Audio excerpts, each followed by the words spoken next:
The Electricity Minister, Kgosientsho Ramokgopa, says he's confident that governments aggressively transitioning to cleaner energy will lead to positive economic benefits for the country.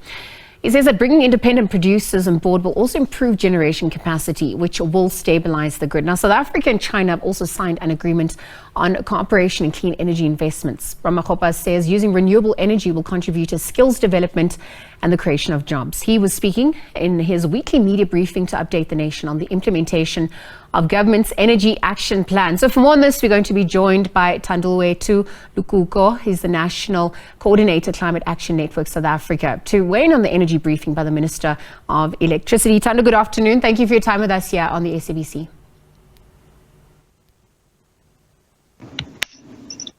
Thanks, Lizzle. Sorry, just unmuting. Thanks, Lizzle. Thank you for having me. No, it's okay. We can hear you loud and clear. On the back of the briefing that transpired today by the Minister, perhaps we could get your sentiments at this point. South Africa's investment in renewable energy, its program to date, and how you ultimately think the transition to cleaner energy will benefit South Africa. Thank you, Lizzle. I think it's quite clear for us, particularly as a climate organization, that we make the shift, and necessary for us to make the shift to renewables particularly. As you know, South Africa has got about 80% of its electricity at the moment from coal.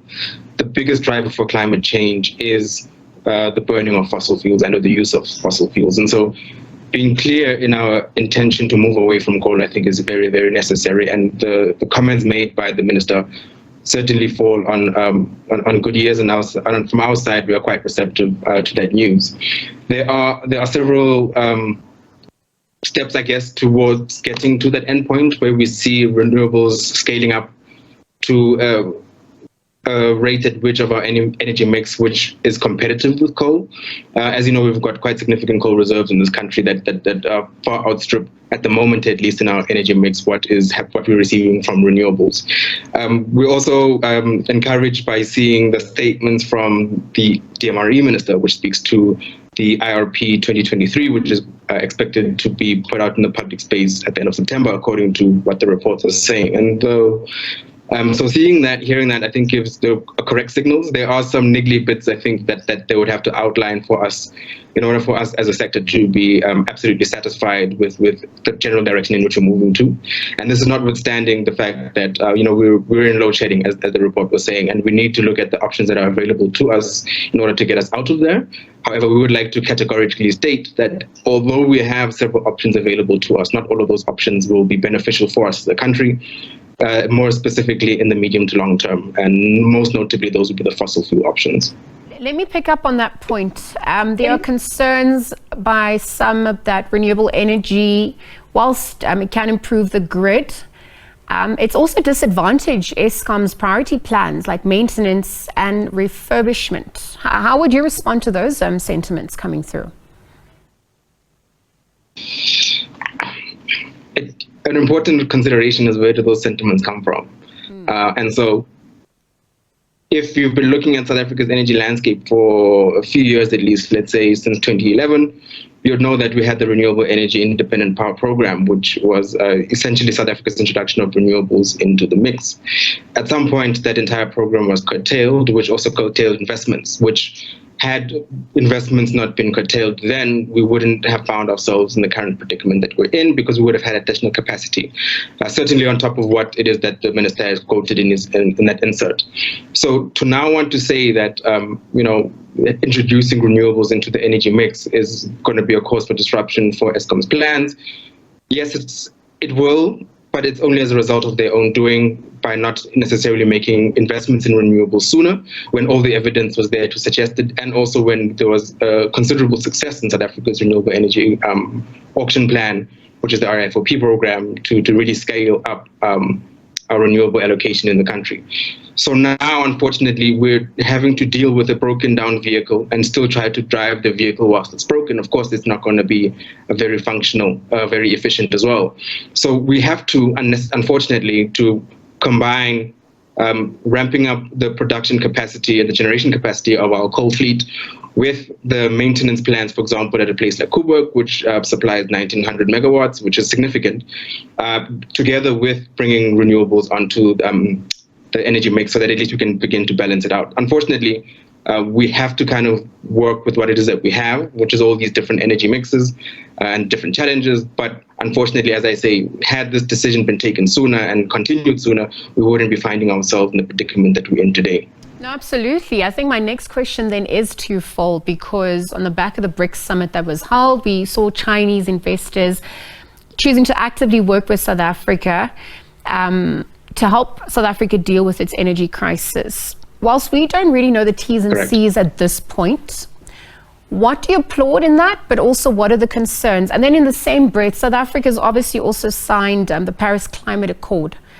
And it's got rather stringent, regulations and terms and conditions. And given the crisis we're in, you're speaking about managing a crisis whilst also finding the solution at the same time. Should we be upholding to such stringent measures where it threatens the energy security of South Africa at this point? How would you counter that if you don't agree? Let's start with the two treaty, or at least the treaty, the Paris Agreement treaty, and then we'll move to BRICS, and then I'll respond to your last question.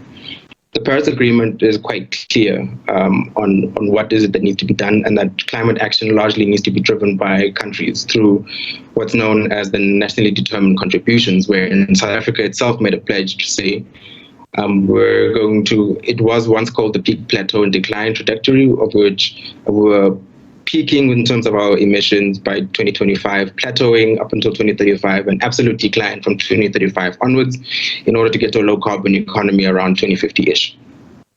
So it's necessary that we stick as close as possible to that, because it not only responds to the immediate issues, but also the longer term issues, which are critical to adhere to.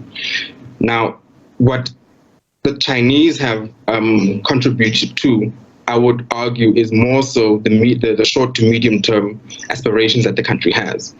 Unfortunately, some of the technologies that are necessary, for instance, scrubbers or technologies to remove the sulfur from the stacks, particularly in our ESCOM facilities, they are quite expensive. So, and then we've also got the challenge of increasing our capacity to the grid. So the transmission lines are not going to all of the communities, and they're also not going to all of the renewable energy facilities, right? And so we need all of that additional energy to help support our system. So it's great that we've got a country willing to support us, particularly for the short and medium term, to meet our immediate energy concerns, because we are the largest and the most significant economy on the continent. So we have to be able to maintain that position for as long as possible. However, in so doing, we cannot take our eyes off the long-term goal here, which is to get to a low-carbon economy at a predetermined date. At this stage, we're looking at around 2050.